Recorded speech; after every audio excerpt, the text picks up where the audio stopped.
Before Hercules, before Moses, before Odysseus, there was Gilgamesh, a king who was part god, part man, and all legend. This is not just the first story ever told. It is one that still echoes in every hero we know today.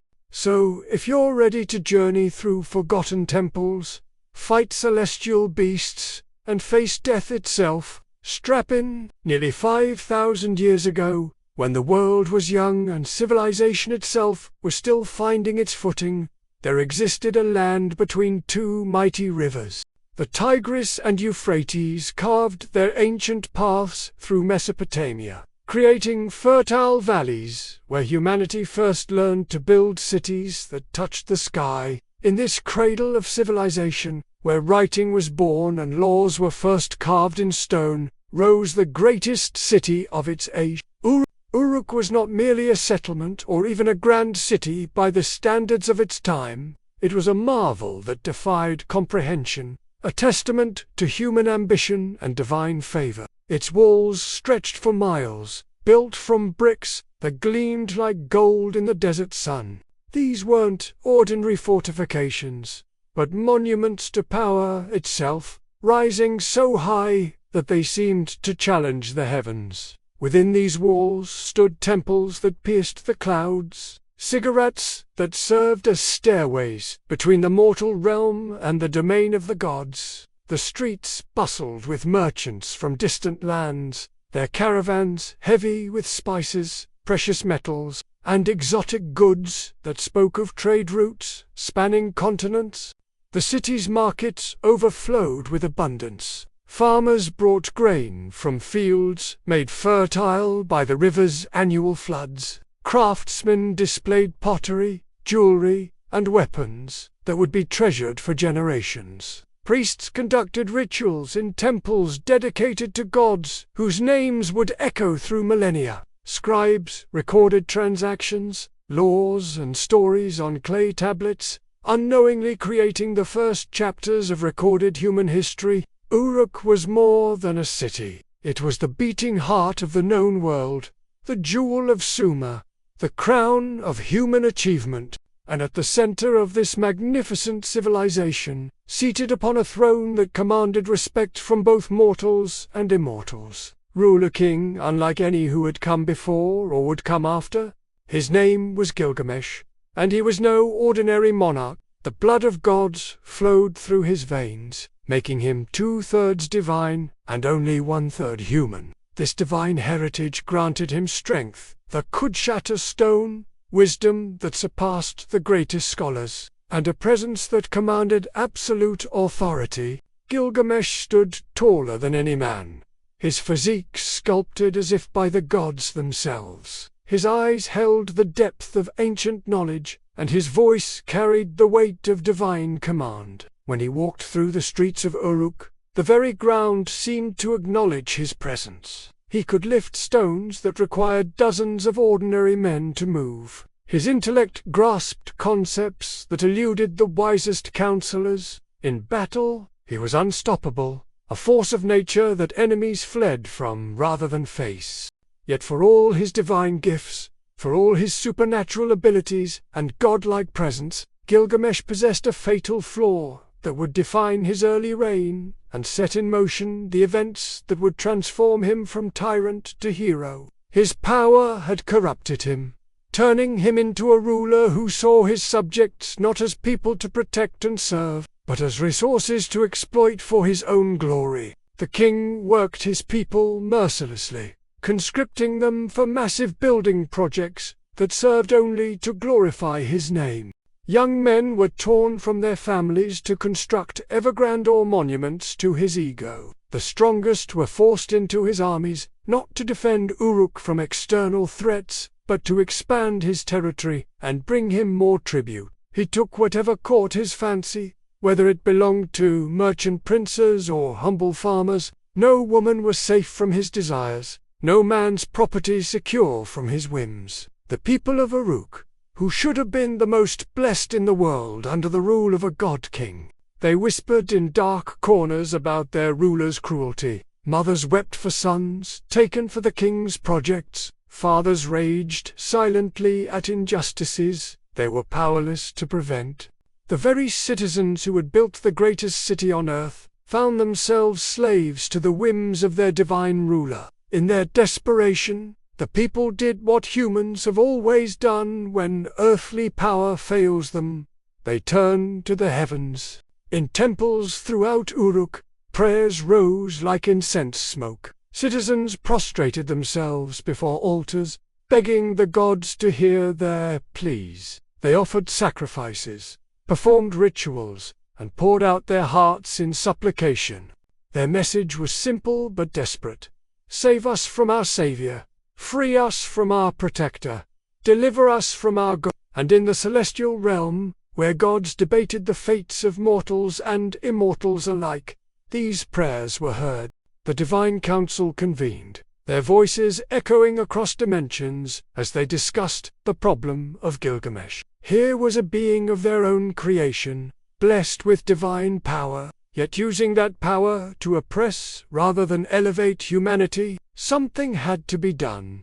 But what action could humble a god-king without destroying the very civilization he ruled? The solution they devised was as elegant as it was unprecedented. They would not destroy Gilgamesh or strip him of his power. Instead, they would create an equal, a rival, who could match his strength and challenge his authority. This being would serve as a mirror, showing Gilgamesh what he had become and what he could be. Through conflict and eventual friendship, both beings would be transformed, and through their transformation, the world itself would be changed.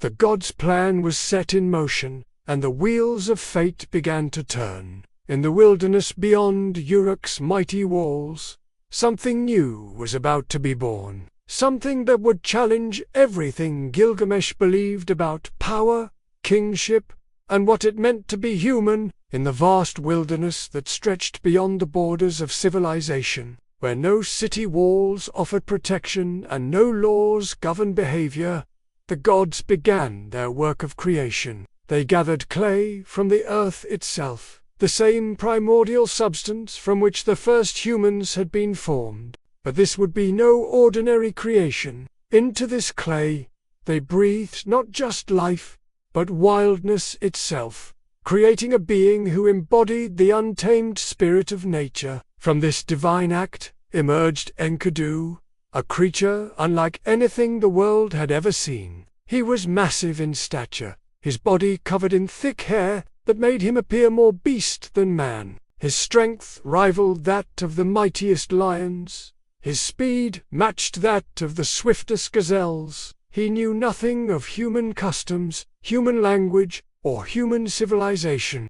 Instead, he lived as the animals lived, drinking from streams and rivers, sleeping under the open sky, and following the ancient rhythms of the natural world. Enkidu's existence was pure and uncomplicated in ways that civilized humans could barely comprehend. He communicated with animals through instinct and gesture, understanding their needs and fears as if they were his own. When gazelles grazed in meadows, he grazed alongside them. When lions hunted, he joined their pack, his bare hands as deadly as their claws. He felt no shame in his nakedness, no need for shelter beyond what nature provided, no desire for possessions or status or power. Yet even in his wildness, Enkidu possessed a moral compass that civilized men often lacked. He protected the weak animals from hunters' traps, freeing creatures caught in snares and destroying the devices meant to capture them. He stood guard over watering holes, ensuring that all creatures could drink safely. His strength was used not for domination but for protection,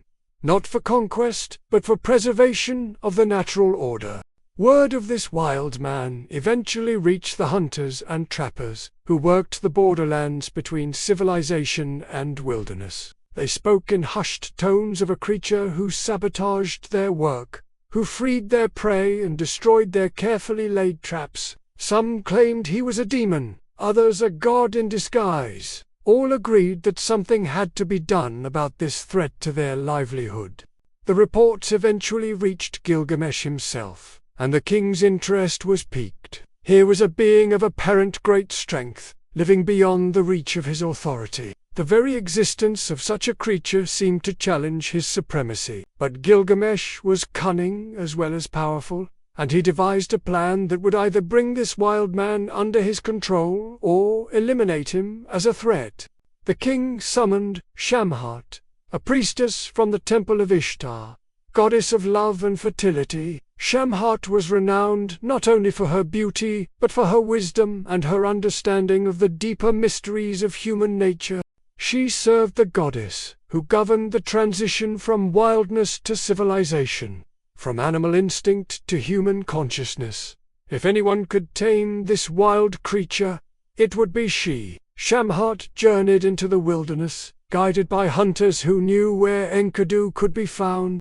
When she first laid eyes on him, she saw not a monster or a demon, but a magnificent being who embodied everything that civilization had lost in its march toward progress. Here was strength without cruelty, power without corruption, freedom without responsibility. Yet she also saw the loneliness in his eyes, the isolation that came from being the only one of his kind. With infinite patience and wisdom, Shamhat began the process of transformation. She did not seek to capture or control Enkidu, but rather to awaken within him the human consciousness that lay dormant beneath his wild exterior.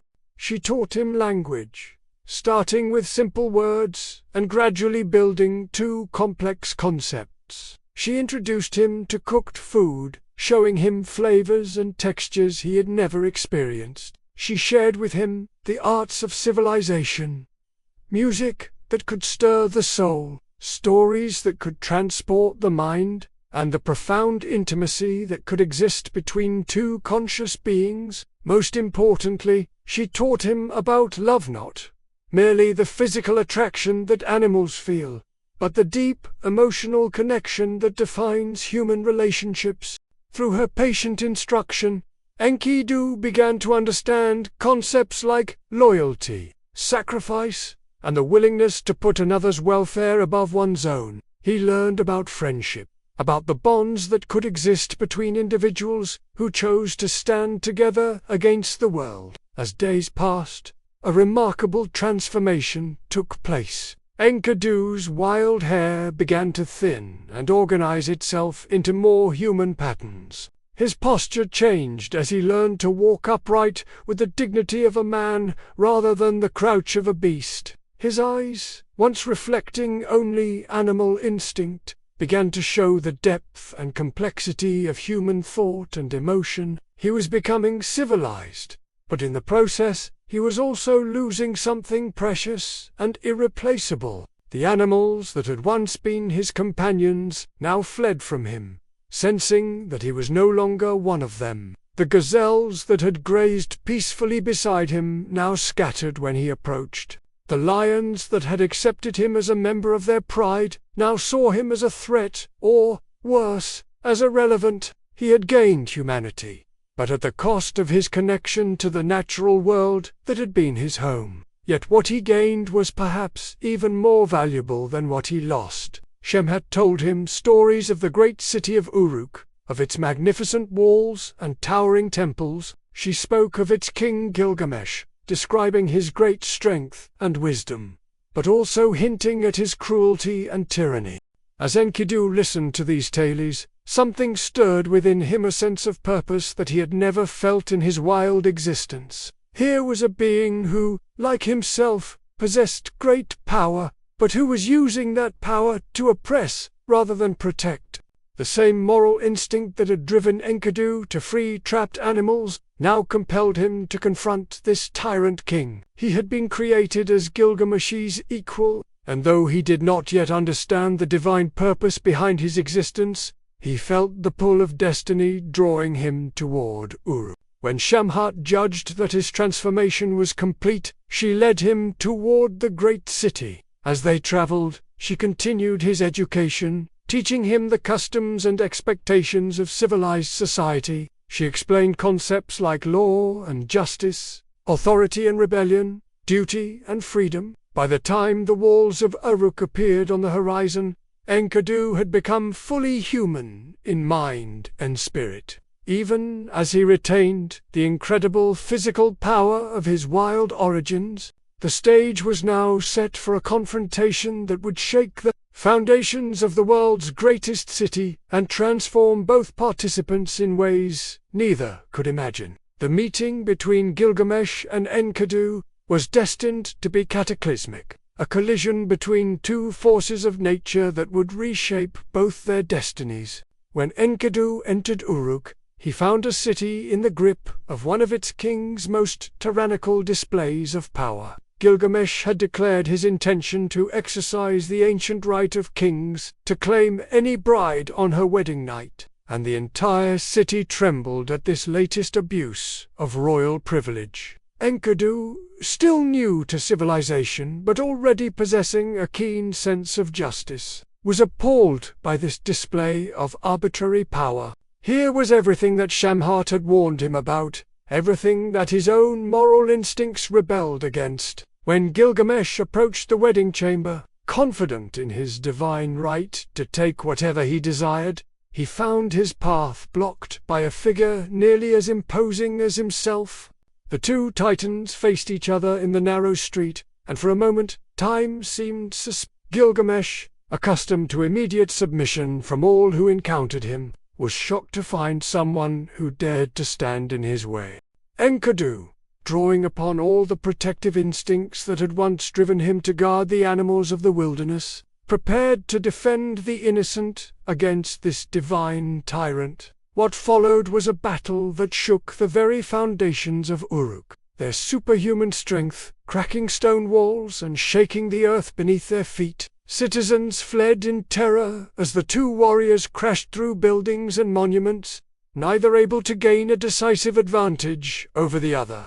For hours they fought, trading blows that would have killed ordinary men, locked in a contest that seemed as if it might continue until the end of time. But gradually, something remarkable began to happen. As they fought, each began to recognize in the other a kindred spirit, a being of similar power and, more importantly, similar potential for greatness. Gilgamesh saw in Enkidu not just a worthy opponent, but someone who could understand the burden of supernatural strength and the isolation that came with being more than human.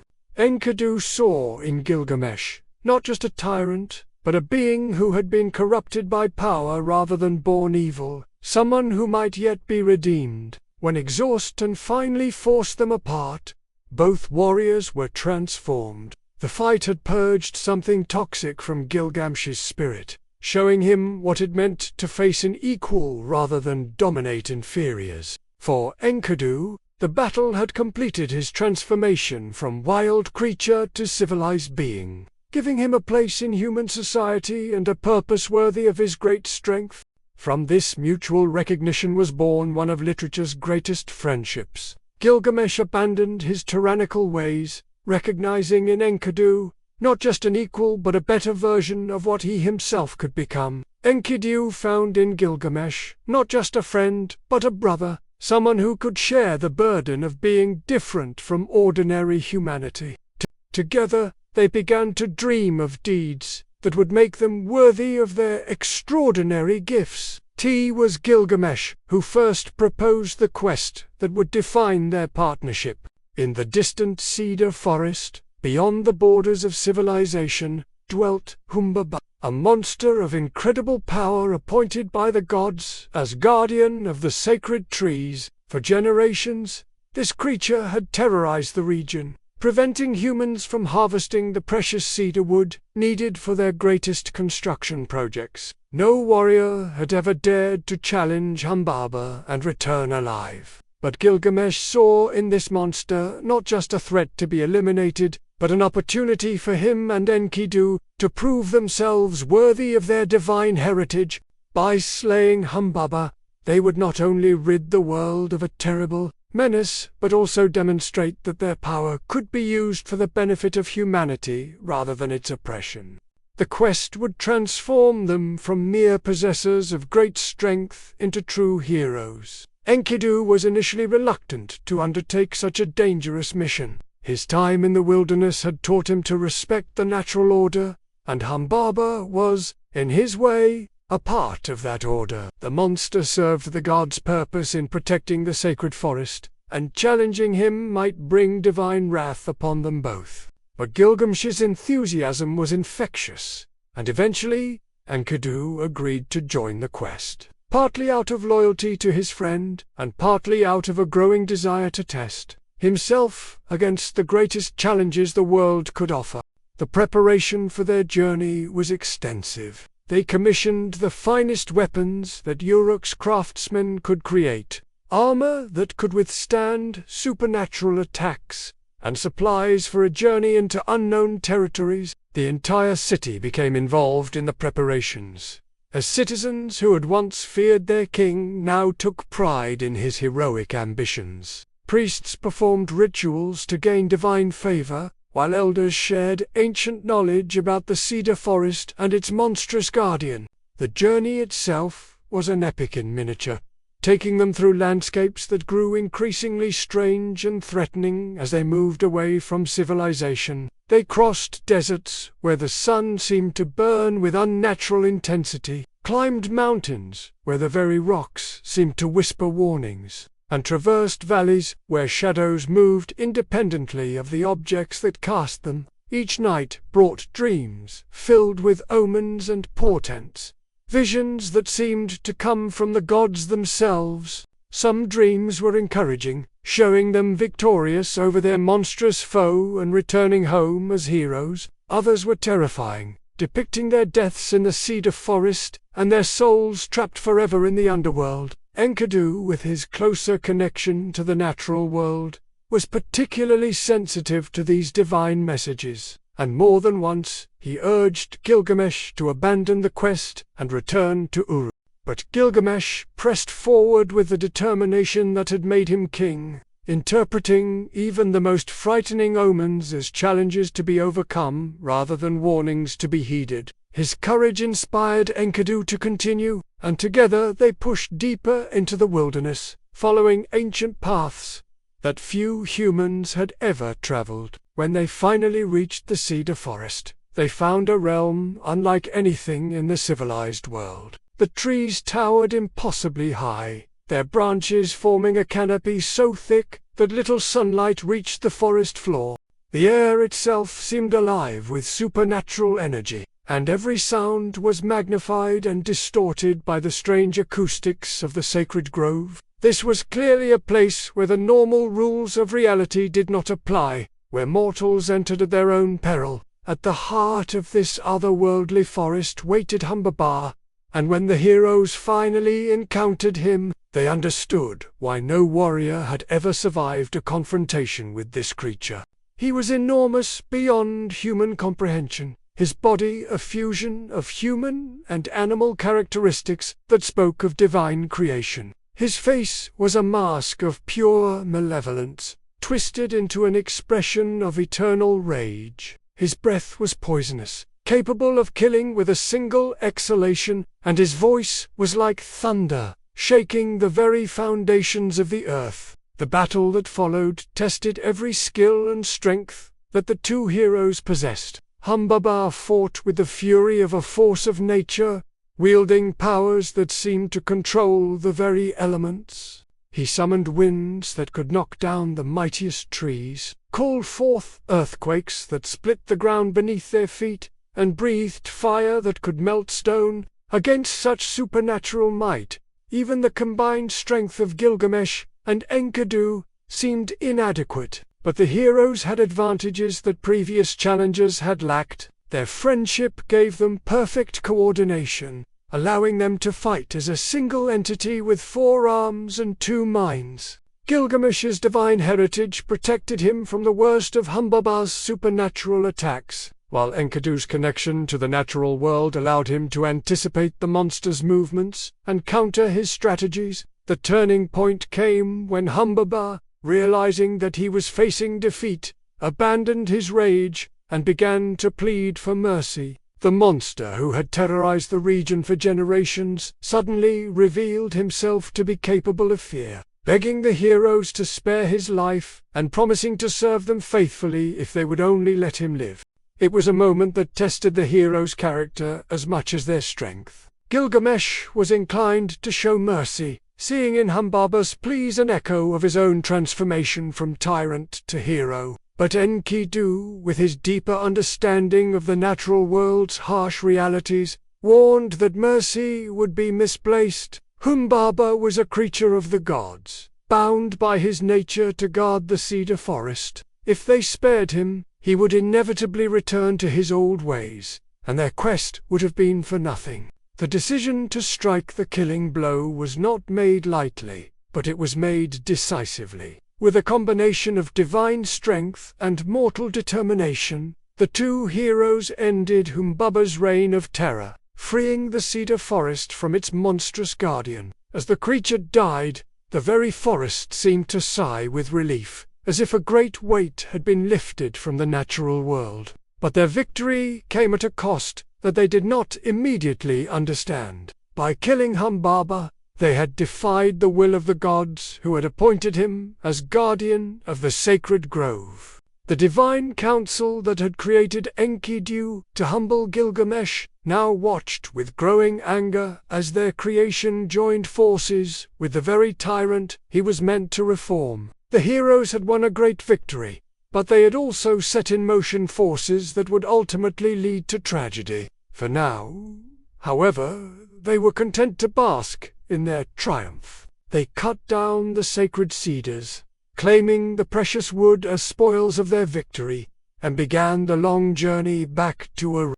They returned as heroes, greeted by cheering crowds and celebrated throughout the civilized world. Their names would be remembered forever, their deeds inspiring countless future generations of warriors and adventurers. But the gods were not finished with them yet. The triumphant return of Gilgamesh and Enkidu to Uruk marked the beginning of a golden age for the great city. The king who had once been a tyrant was now a beloved hero, and his friendship with Enkidu had transformed him into a ruler worthy of his divine heritage. The people who had once cowered in fear now celebrated their monarch's achievements, and stories of the hero's victory over Humbaba spread throughout the known world. But fame, as the heroes would soon learn, could be as dangerous as any monster. Word of their great deed reached even the celestial realm, where the gods watched mortal affairs with interest and occasional intervention. Among those who took notice was Ishtar, the powerful goddess of love and war, whose domain encompassed both the tender emotions that bound hearts together and the fierce passions that drove men to battle. Ishtar was renowned throughout the divine realm for her beauty, her power, and her tempestuous nature. She was a goddess who took what she wanted and discarded what no longer pleased her, leaving a trail of broken hearts and ruined lives in her wake. When she looked upon Gilgamesh, resplendent in his victory and magnificent in his divine heritage, she felt the stirring of desire that had led her to pursue countless mortal and immortal lovers throughout the ages. Descending from her celestial palace, Ishtar appeared before Gilgamesh in all her divine glory. Her beauty was beyond mortal comprehension, her presence radiating power that made the very air shimmer with supernatural energy. She offered herself to the Hero King, promising him pleasures beyond imagination and power beyond his wildest dreams. As her consort, she declared, he would rule not just Uruk, but vast territories throughout the known world. Divine favor would ensure his victories, and her love would grant him experiences that no mortal had ever known.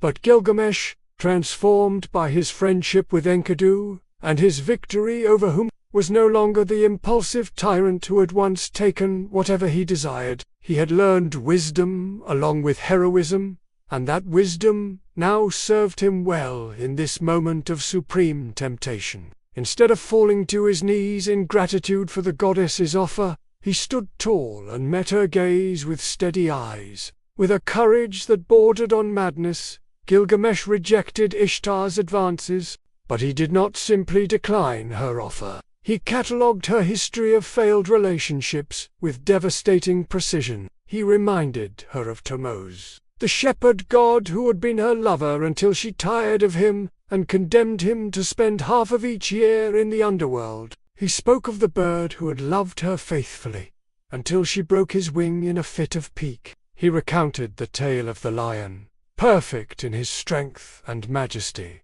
until she trapped him in pits of his own making.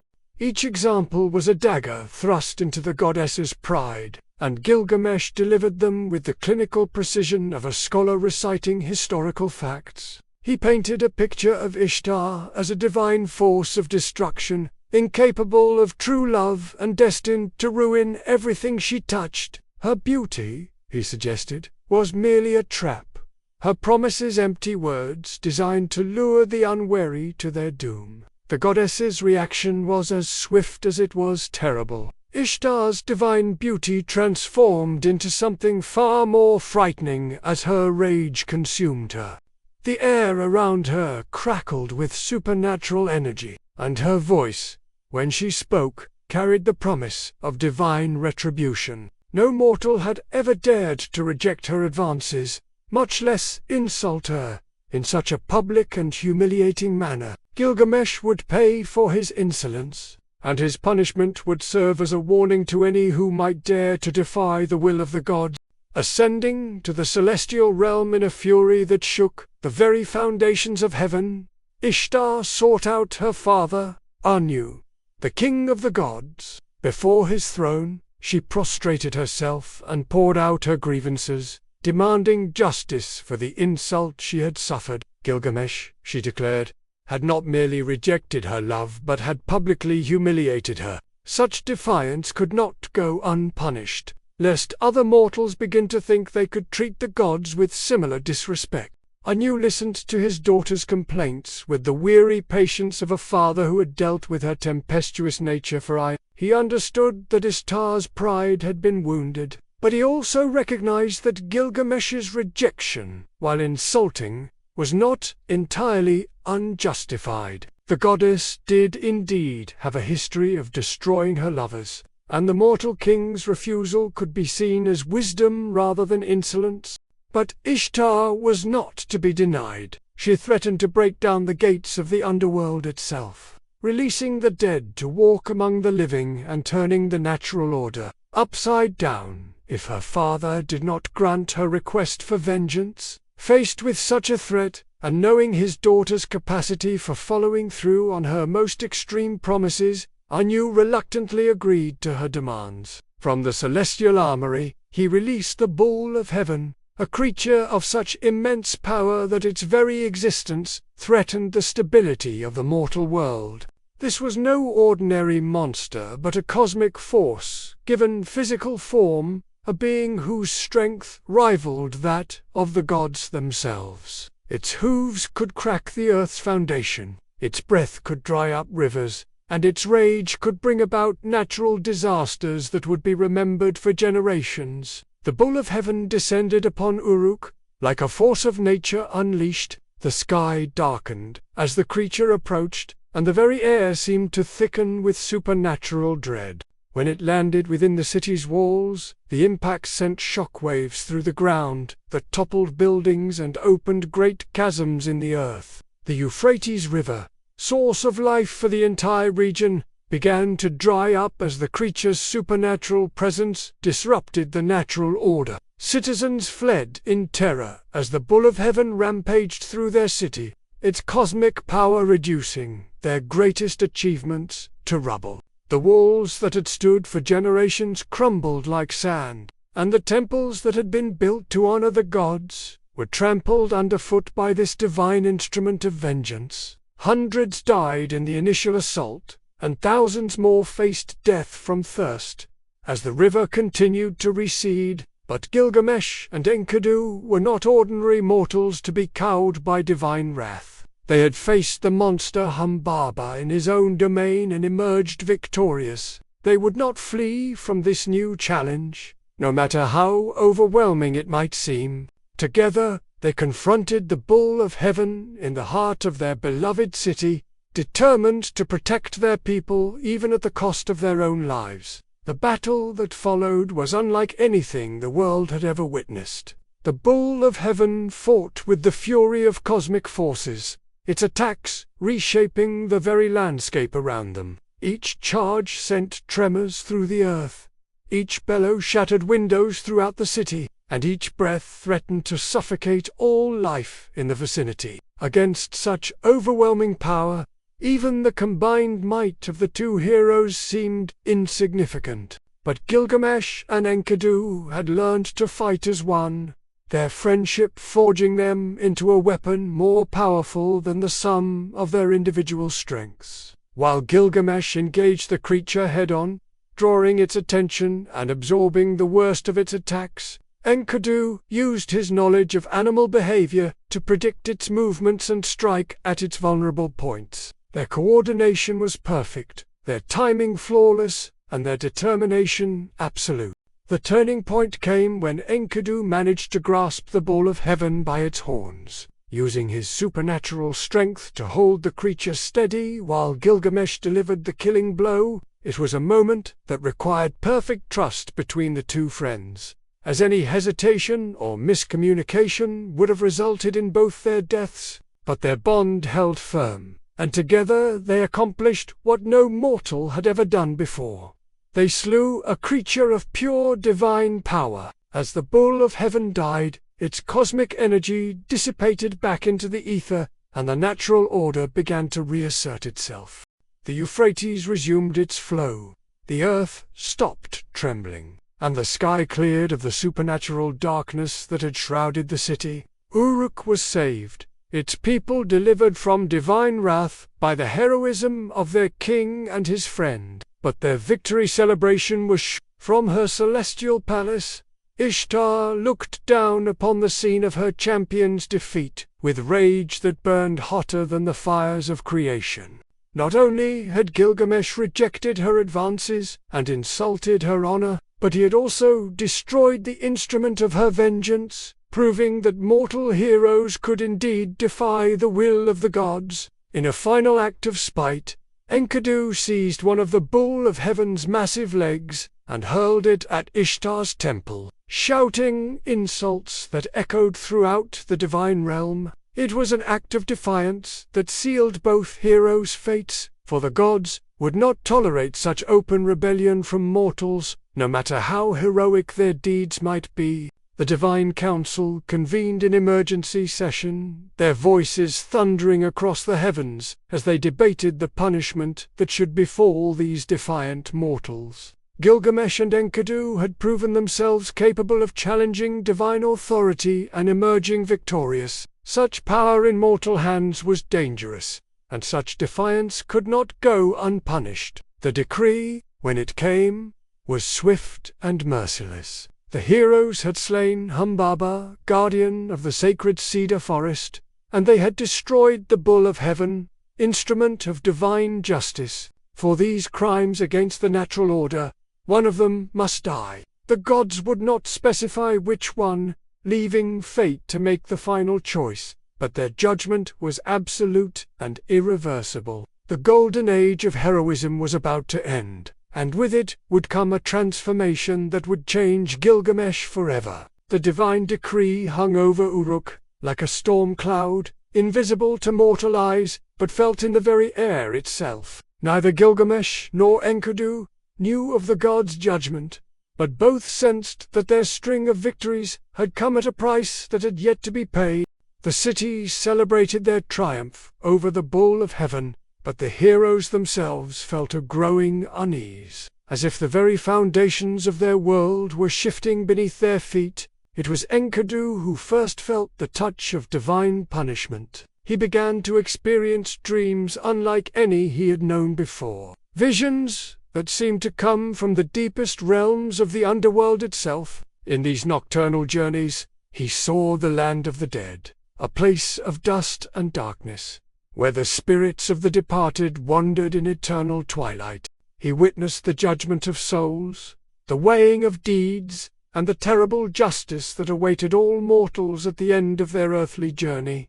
But these were more than mere dreams. They were prophetic visions, glimpses of his own approaching fate. Night after night, Enkidu found himself transported to the realm of Erish, queen of the underworld, where he saw his own death played out in terrifying detail. He watched as his spirit was stripped of its earthly form and transformed into something barely recognizable as the wild man who had once run with gazelles and fought with lions.